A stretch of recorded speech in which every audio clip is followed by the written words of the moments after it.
Hello everyone. So today in concept talk class we are going to learn calendar chapter, okay? And calendar chapter में से सबसे ज़्यादा important question क्या रहता है जो मोस्ट प्रोबेबली पूछने का चांसेस है एग्जाम में, वो है कोई भी आपको एक डेट दे देगा और उसका डे निकालने के लिए बोलेगा, ठीक है? वो आज हम लोग देखेंगे। कुछ ही सेकंड के अंदर आप आंसर निकाल सकते हो। मैं ट्रिक्स के थ्रू बताऊंगा, लॉन्ग मेथड नहीं बताऊंगा, बेसिक मेथड नहीं बताऊंगा, ठीक है? इस ट्रिक में क्या होता है, हमें कुछ कोड याद रखने पड़ते हैं, मंथ का कोड एंड डे का कोड। जब याद रखना पड़ता है मैं बोल रहा हूँ तो इसका मतलब ये नहीं कि एक्चुअली में आपको उसको याद करना है। इतना अच्छा ट्रिक बताऊंगा कि अभी आप सुनोगे और अभी के अभी आपको याद हो जाएगा। बस आपको करना क्या है, ध्यान से सुनना है, ठीक है? तो स्टार्ट करते हैं। मंथ का स्टार्टिंग किससे होता है, हम सबको पता है जनवरी से होता है ना? तो फर्स्ट हम लोग लिखेंगे मंथ यहाँ पे, और फर्स्ट मंथ हो गया जनवरी।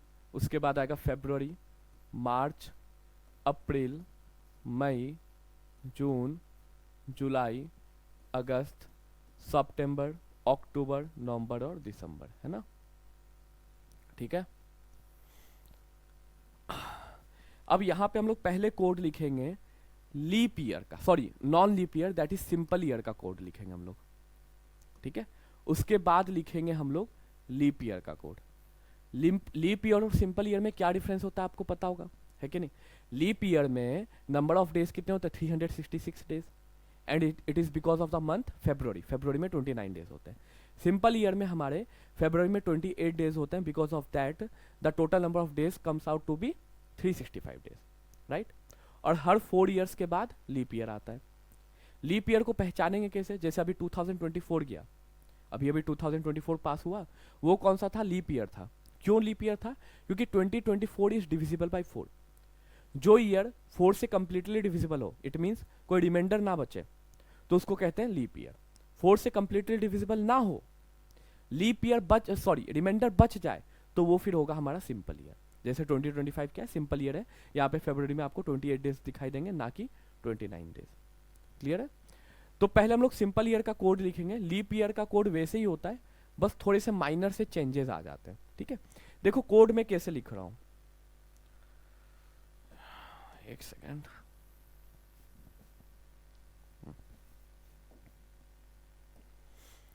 कोड में कैसे लिख रहा हूं, बिल्कुल भी मैं भी याद नहीं किया हूं, ट्रिक से याद किया हूं। देखो कैसे होगा।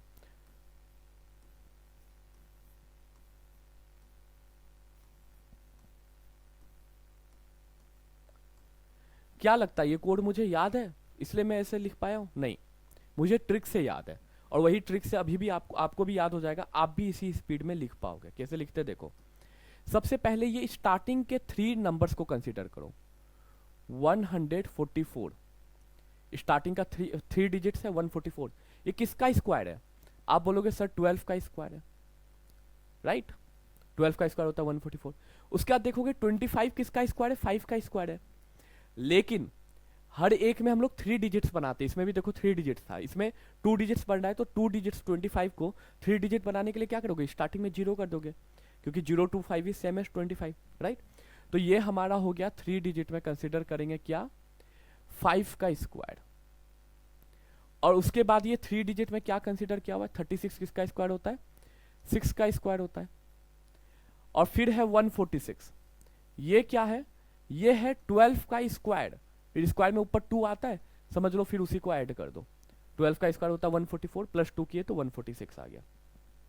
क्लियर है ना? मतलब ट्रिक हमें बस इतना ध्यान में रखना है कि सबसे पहले 12 का स्क्वायर, फिर 5 का स्क्वायर, फिर 6 का स्क्वायर, फिर 12 का स्क्वायर प्लस 2।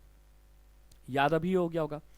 अब लीप ईयर में क्या चेंजेस करोगे? माइनर सा चेंजेस होगा। लीप ईयर आता किस मंथ के वजह से? फेब्रुवरी के मंथ के वजह से, राइट? तो आपको चेंजेस बस करना है फेब्रुवरी में और उसके पहले वाला मंथ, दैट इज जनवरी में। बाकी सबका कोड सेम रहेगा। क्या चेंजेस करना है? -1 कर दो। 1 - 1 कितना होता है? 0 होता है। 4 - 1 कितना होता है? 3 होता है। मतलब अगर जनवरी और फेब्रुवरी आया तो लीप ईयर का कोड होगा 0 और 3, सिंपल ईयर का होगा 1 और 4, और बाकी सब मंथ का हमारा कोड क्या रहेगा? सेम रहेगा। Sorry for this. क्लियर है? बाकी सब मंथ का सेम हमारा कोड रहेगा, बस जनवरी और फरवरी का चेंज रहेगा। ये तो हो गया मंथ का कोड। और बिलीव मी, जितना इजी मंथ का कोड याद करना है, उससे ज्यादा इजी है डे का कोड याद रखना। कैसे? यहाँ पे हम लोग डे लिखेंगे पहले और फिर लिखेंगे कोड।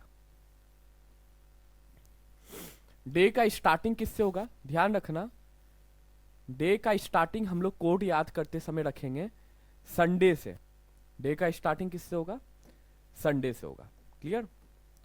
तो सबसे पहले लिखेंगे संडे, उसके बाद मंडे, फिर Tuesday,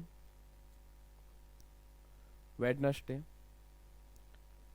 Thursday, Friday and last में क्या होगा, सैटरडे होगा, है ना। संडे हमारा फर्स्ट डे है तो सिंपल है, उसका कोड क्या होगा, 1 होगा, क्योंकि संडे फर्स्ट डे है तो संडे का कोड 1। बाकी सबका सीक्वेंस है, मंडे का क्या हो जाएगा 2, ट्यूसडे का 3, वेडनेसडे का 4, थर्सडे का 5, फ्राइडे का 6 एंड सैटरडे का आपको बस इतना याद रखना है कि 6 के बाद 7 नहीं 0 आ जाएगा। क्लियर है, 0 आ जाएगा। तो बस ये कोड है, बहुत ही ज्यादा सिंपल है याद करना। 2-3 क्वेश्चन करोगे ना, कोड आपको ऐसे ही याद हो जाएगा। ठीक है, अब मैं एक क्वेश्चन करके बताता हूं कि कैसे सॉल्व करते हैं ये कॉन्सेप्ट को यूज करके। जैसे मैं अगर एक क्वेश्चन दे दूं, आपको निकालना है 5 मार्च 1944 का डे कौन सा होगा। क्वेश्चन आपसे ये पूछेगा on which day 5 March 1944 fold. ठीक है, वो किस डे को फॉल किया था।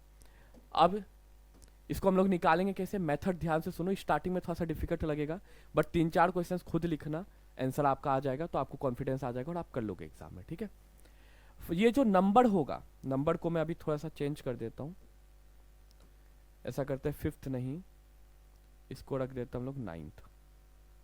ठीक है, 9th है ये, मैं पूरा ही रिमूव कर देता हूं, कोई कंफ्यूजन ना हो उसके लिए। 9th, ठीक है। करना क्या आपको, सबसे पहले जो डेट दिया रहेगा उसको आपको 7 से डिवाइड करना है और फिर क्या लेना है, रिमाइंडर लेना है। ठीक है, जो मंथ दिया रहेगा उसका आपको क्या लिखना है, कोड लिखना है, जो ऊपर हम लोग लिखे हैं। और जो ईयर रहेगा उसका लास्ट 2 डिजिट को आपको 7 से डिवाइड करना है और रिमाइंडर लेना है, और फिर से वही सेम लास्ट के 2 डिजिट्स को आपको 4 से डिवाइड करना है एंड इस बार क्वेश्चन लेना है। ठीक है, सॉल्व करके देखते हैं आप।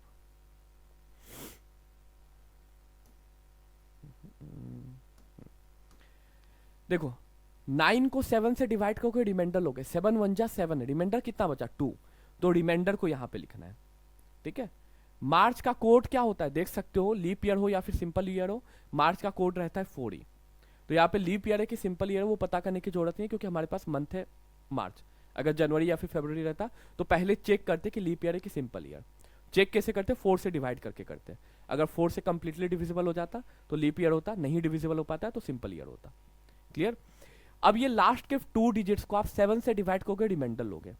7 6 क्या होता है 42, रिमाइंडर कितना बचा 2। ठीक है, और उसके बाद फिर यही 44 को लास्ट 2 डिजिट को 4 से डिवाइड करोगे, क्वेश्चन लोगे। 4 11 जा होता है 44, राइट। अब ये जितने नीचे वैल्यूज आए वो सबको आप ऐड कर दोगे। तो ऐड करोगे तो देखोगे 2 + 4 होता है 6, 6 + 2 होता है 8, और 11 + 8 कितना होता है 19।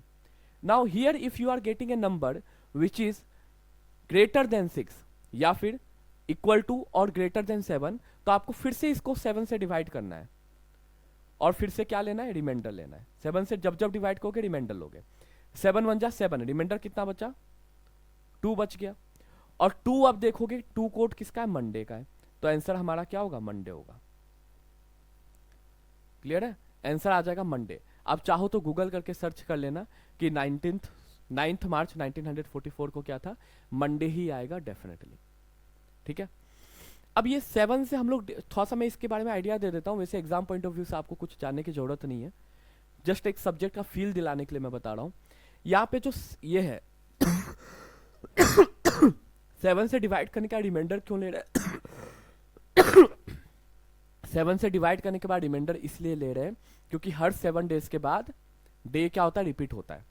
अगर मान लो आज है, मान लो मैं करेक्ट डेट नहीं बता रहा हूँ, ठीक है, मान लो आज है 5th तारीख, और आज है अगर मंडे, तो नेक्स्ट मंडे कब आएगा, 5 + 7 कर दोगे 12 को आएगा। उसके बाद फिर नेक्स्ट मंडे कब आएगा, 12 प्लस फिर से 7 करोगे तो 19 को मंडे आएगा। तो हर 7 डेज के बाद डे रिपीट होता है, इसलिए 7 से डिवाइड करने का रिमाइंडर लेते हो। मंथ का कोड ले तो सिंपल है, फिर से यहाँ पे 7 से डिवाइड किया, रिमाइंडर लिए। और 4 से डिवाइड करने के बाद क्वेश्चन क्यों लेते हो, क्योंकि हर 4 ईयर्स के बाद क्या आता है, लीप ईयर आता है, इसलिए 4 से डिवाइड करने के बाद क्वेश्चन लेते हैं। यहाँ पे भी वैल्यू हमारा काफी ज्यादा था, 19 था, और फिर से 7 से डिवाइड करने का रिमाइंडर इसलिए लिए क्योंकि हर 7 डेज के बाद क्या होता है, डे रिपीट होता है। क्लियर है? तो बस यही शॉर्टकट है। आई होप आप लोगों को अच्छे से समझ में आएगा। वीडियो अगर पसंद आएगा तो बिल्कुल लाइक कीजिएगा, कमेंट में बताइएगा कि वीडियो कैसा लगा था। ठीक है, थैंक यू एवरीवन।